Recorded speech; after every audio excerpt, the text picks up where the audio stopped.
Thank you for watching the finest media international. Bwe tutunulira ebyabaddewo last night nga Uganda police esazeeko wooteri ya president waffe Robert Kyagulanyi Ssentamu gye yabadde asuzeemu nga kwotadde n'okkuba pepper spray mu ttiimu ya president waffe Robert Kyagulanyi Ssentamu kikwewuunyisa naye nga kye tusinga okutegeera obulungi nti bino byonna babikola to break down the people around our president ne president waffe yennyini okuba nga bamu breakinga down. And of course ffenna tukimanyi bulungi nti president waffe yasalawo ne yeewaayo okulaba nga akola buli kimu kyonna ekisoboka okulaba Uganda empya.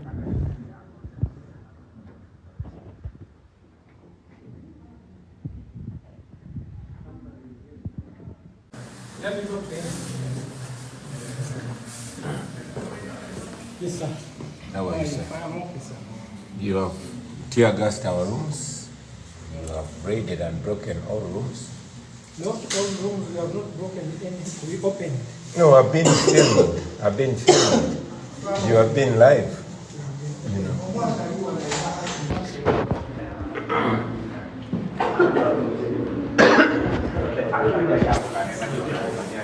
Ono si mukibi. Yeah, umwami ogwemulabaye mukibi. He has raided us together with this team. As you can see them, all of them. We just want to make sure the world is following everything that you're doing. Okay? This is the squad that has raided our hotel, tear gassed our rooms.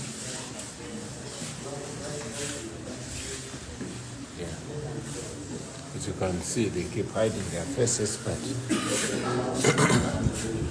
Momoji Zako, magician.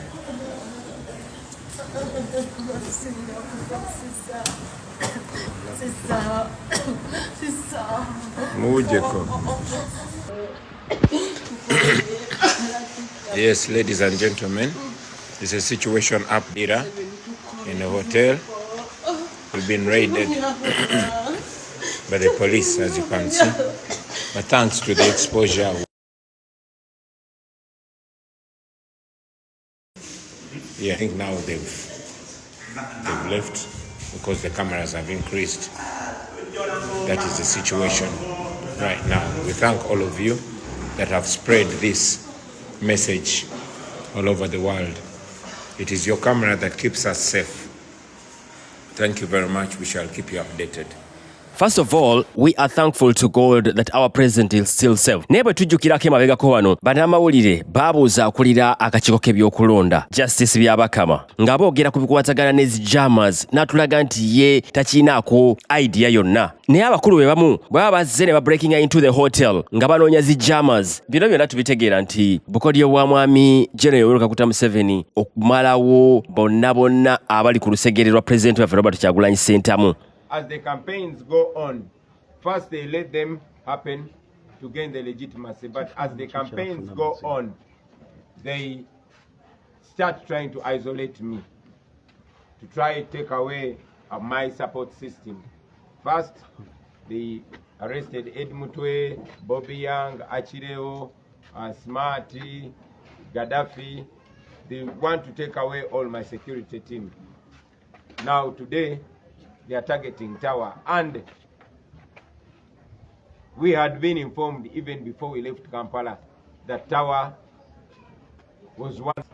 Now when Afande Nkore, the head of police in Lango and Teso came and said that there was an allegation that Tower stole their internet jammer and their laptop and their key and their clothes, I knew that something must be there.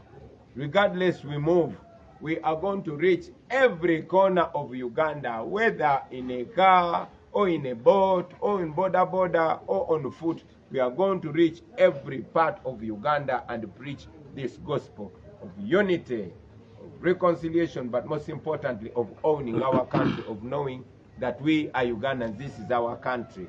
This is our country. They are no longer going to use us as tools against each other, because we are the only tool they have. Once they have our brain, they have our bodies. Once they control us, once they don't allow us to trust each other and think together, they will always have our backs bent as they feed on our backs.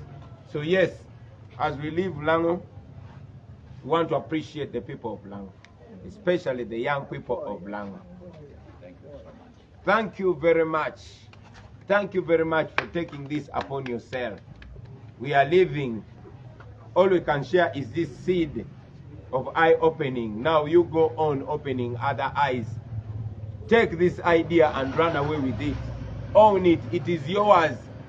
It does not belong to anybody from any region. No, this is people power, our power. Take it on. Offer leadership to your friends. Be that young man, that young woman to rise up from Lango again. At least you have evidence that great people have raised from this soil. You have evidence. History shows you that. You are the same gene. Rise up. Because this is a time, there is never going to be a time like this in our lifetimes. If it is to happen again, it will be in the lifetimes of our children, not in our lifetimes. We are the youth. Well, I'm way past youth, but you are the youth of this generation, and it is the youth that do things. So I take the same message to Karamoja. Please emphasize the same message here in Lango.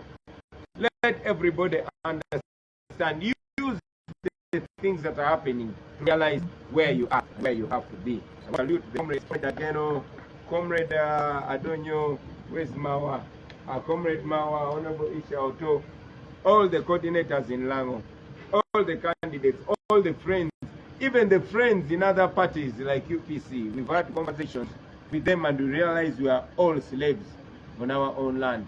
So we can work together. Claim your political party when you're not allowed to function like a political party. Exactly. So we are not a political party. Even UPC, you cannot, we are empty shells until we fight together and own back that freedom and have the right to morally compete. We don't have that. First of all, we are thankful to God that our president is still safe. Nebe tujjukirako emabegako wano bannamawulire baabuuza akulira akakiiko k'ebyokulonda Justice Byabakama nga boogera ku bikwatagana ne jammers n'atulaga nti ye takinaako idea yonna. Naye abakulu be bamu baba bazze ne breaking into the hotel nga banoonya jammers. Bino byonna tubitegeera nti bukodyo bwa mwami General Yoweri Kaguta Museveni okumalawo bonna abali ku lusegere lwa President waffe Robert Kyagulanyi Ssentamu. Wabula oluvannyuma tukitegedde nti bano babadde sira baliteeka ku b'amawulire okuva mu Nation Media Group muno nga mwe mwegattira emikutu okuli NTV, Daily Monitor, Spark TV, KFM, Dembe FM n'emikutu emirala. Era omu ku bannaffe asobodde okuyingira ekifo kino afulumiziddwa era n'ategeezebwa ab'ebyokwerinda nti abantu abava mu mikutu gino tebeetaagisa. Wabula bino obwedda bigenda mu maaso nga tewali nsonga eweebwa okuva mu baddukanya Parliament lwaki bakoze okusalawo kuno.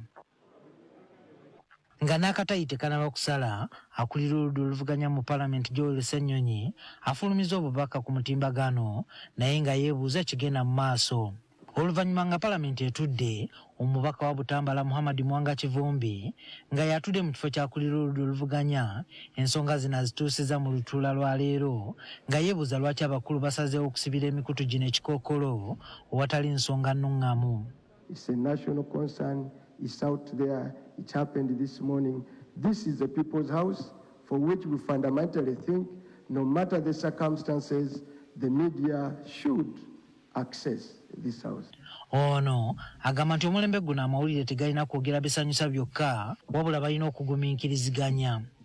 I understand the circumstances comes from the few coverages they've had for which may have been discomfortable to some actors in this house, but it's their right.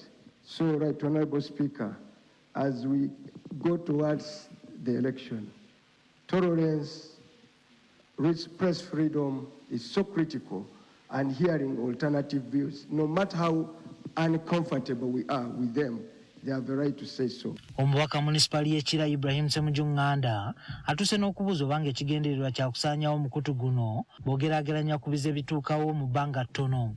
Nation Media Group, NTV is just one of them. have been restricted. They can't cover the president. So when the Honorable Mwanga Chivumbi mentions parliament, I don't know whether this is a deliberate effort to strangle that particular media institution. Ono ayagala government babulire lwaki basibidde omukutu gwa NMG ekikokolo. Can the minister responsible for information tell us if there is a crime that the national media group has committed for all of us and for the country to know? Because when you are stopped from covering the president, now parliament follows, we don't know whether there will be a declaration to have that media institution closed. If it's the president, the minister for the presidency will come here and tell us if we have so much interest in that. Amyuka Speaker Thomas Tayebwa ategeezezza nga bagenda okulondoola ensonga eno okutegeera lwaki parliament esibidde NMG ebweru waayo. In fact, I need to interest myself more in the guidelines, the do's, the don'ts, and all that. So I'll cross-check with the clerk, and I know whether it's true, because it's news to me to begin with. Number two, if it's true, what could have prompted it? Naye ng'era tulabyeko minisita w'ensonga z'omunda mu ggwanga Major General Kayindo Tafire ng'agamba yeetaaga report okuva mu kitongole kya poliisi ng'emunnyonnyola lwaki poliisi yayingiridde Robert Kyagulanyi Ssentamu pulezidenti waffe mu wooteeri gye yabadde asuzeemu n'okupepa sprayinga ttiimu ye yonna. Ojjukira nti olunaku lw'eggulo twagobeddwa mu parliament ate nga tumaze ebbanga ng'era ne w'omukulembeze w'eggwanga eyo tetugendayo. Kati olwaleero era embeera mu parliament teyawukanyeeko ku yeggulo kubanga ababaka nate bongedde okuteeka government ne parliament ku nninga bannyonnyole lwaki emikutu gya Nation Media Group gyonna mu ggwanga tegikyakkirizibwa kusaka mawulire mu parliament ko n'awali omukulembeze w'eggwanga. Bano bajjukiza parliament nti ebifo mwe baagana bannamawulire mwe mukolerwa okusalawo okutuuka ku bannayuganda ba wansi kale ng'okugira emikutu gino kivolera ddala ssemateeka. Olwaleero oluyingidde olunaku olwokubiri nga bannamawulire okuva ku mikutu gya Nation Media Group okuli NTV, Daily Monitor n'endala nga tebakkirizibwa kulinnya ku parliament era nga n'abasasi ba Daily Monitor bagezezzaako okusooba baddeyo leero abakuumi ba parliament babasenzezza luti. Kati mu lutuula lwa parliament olwaleero ababaka ba parliament tebatuulidde ensonga eno basabye okunnyonnyola okwesimba lwaki emikutu gino giboolebwa mu bifo byonna ebya gavumenti. Omubaka w'Emiyaga Theodore Ssekikubo atadde amyuka Speaker Thomas Tayebwa ku nninga annyonnyole parliament weetuuse mu kulondoola ensonga eno nga bwe yasuubiza olunaku lw'eggulo. You had promised that today you would have ascertained and informed Parliament about the circumstances under which the national media was banned covering this honorable house. I haven't cross-checked even with the clerk. Okay, I haven't cross-checked with the clerk. I will call the clerk. I cross-check because it's an administrative matter. I know what I know here is that we have accreditation procedures. So the accreditation procedures, maybe they have some guidelines around them, but this is an administrative matter which the Speaker or Deputy Speaker are not involved with. Ssekikubo atuse n'okujjukiza abakulu mu parliament nti eddembe ly'amawulire mu ggwanga ligenda liggweerawo ddala nga kino tekiri ku NMG wokka ne mu bifo ebirala emikutu gy'amawulire giggalwawo owatali nsonga ya ssimba. But when the Uganda Communications Commission is used on flimsy ground to close media houses, like in the case of Point FM, Mr. Speaker, there was an allegation that one of the presidential candidates was coming onto the radio. Kyagulanyi was coming to Mubende and they said he would be on the radio. Then suddenly they said, you know, you owe Uganda Communications Commission 11 million, yet they owe the station 27 million. Muhammad Mwanga Kivumbi abulidde Speaker nti ensonga ezisalwawo mu parliament zituukira ddala ku muntu wa wansi kale ng'okugaanayo bannamawulire abamu kiba kikyamu era nga kikugira eddembe lyabwe ery'okumanya. For freedom of speech, freedom of expression, access to parliament by the media is so cardinal that you can't just let it on the whim of some technocrats here, take time, they can ban people. We even have a gallery. Are free to come Honorable Chivombe, please. For you to cover Parliament here, you have to be accredited. And you must follow our guidelines of accreditation. Are you getting me? So you can't say because of what we have a southern journalist here, because Parliament is a public place. That's why we have accreditation. Bano batukiza n'ekyokugoba emikutu gya NMG ku mikolo gyonna egy'omukulembeze w'eggwanga kyokka minisita omubeezi w'ebyamawulire ategeezezza nti bano bakkirizibwa dda okusaka amawulire ku mikolo gino ekitabudde Muhammad Mwanga Kivumbi ng'agamba nti minisita atandise okulimba Parliament. But said, Mr. Speaker, that the responsible minister can explain. Because for me, the coincidence is what is bothering me.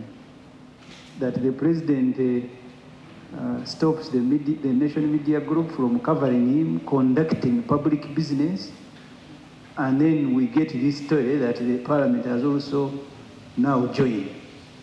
My fear is how many other government agencies, and Mr. Speaker, I am a journalist by training. When Monitor started, there was a ban of advertising on Monitor. It was targeted. Is the nation allowed to cover the president? That's the question you asked, Honorable. Yes, they are allowed to cover allowed. Honorable Speaker, the bare minimum we expect from a honorable minister of government is to have minimum levels of honesty. And if a minister stands before a House of Representatives and does not speak the truth, and he knows he's lying, that's really unbecoming of a honorable colleague. Bano batuse kuva ku nsonga eno nga mpawa yatudde Kiwalanya NMG okutuuka okugikugira okwetaayiza mu bifo ebimu newankubadde omwogezi wa Parliament Chris Obore annyonnyola nti ekyokugaana bannamawulire bano okuyingira byekuusa ku byakwerinda. Abakulu mu Nation Media Group batubuulidde nti ekyokugoba NMG ku mikolo gy'omukulembeze w'eggwanga ne Parliament bimenya ssemateeka w'eggwanga. Ne ku Parliament kyate kati nabo batandise ate woonoonyereza ng'ate ensonga si za Parliament kubanga ba MP badde beebuuza tinaye ate kati sensonga si za Parliament. Deputy Speaker naye n'agamba takimanyiiko n'olowooza nti kati ensonga ziba si za Parliament ate kati ffe lwaki mugaana abantu banamuli okuyingira Parliament. Kaakati ne tulaba nti ate kati awo kati ne tugamba nti omanyi kati ekimala kikola kimala. Constitution ya Uganda egamba right to information. Those are public offices. Parliament si nyumba ya muntu. Ono agamba nti wali nsonga yonna gye baali bafunye okwole batandika okulemesa bannamawulire okutuuka ku mikolo gya president nga kati ne Parliament yeegasseeko wabula bawulira luvuuvuumo wadde nga bawandiise ebbaluwa eziwera nga basaba okunnyonnyolwa ensibuko y'obutakkaanya buno. Ekintu ky'okugaanibwa okubeera mu mikolo President Museveni gy'alimu na guno gwaka tetufunangako oba bbaluwa ayigamba nti mwakola weemuti ne weemuti ne weemuti n'olwekyo tetwagala bannamawulire bamu. Tetufunangako bbaluwa eyo. Naye ekyo ffe tekituganye kunoonya nsonga. Tuwandiisa amabaluwa, meeting tuzinoonyeza, buli kimu osangawo nga waliwo blockade. Nsibirwa agamba nti ebigenda mu maaso tebigenda kubajja ku mulamwa gwa kukola mawulire agateeka kuninga abakulembeze naddala okuwembalirira eri bannayuganda aba bakwasa obuyinza. Tetutidde kubanga tubirabye byonna. Okitegedde tubirabye byonna. Abaatandikawo Daily Monitor n'abaatandikawo NTV, Nation Media Group byonna tubirabye. Naye kati tugamba mutuleke tukole emirimu gyaffe.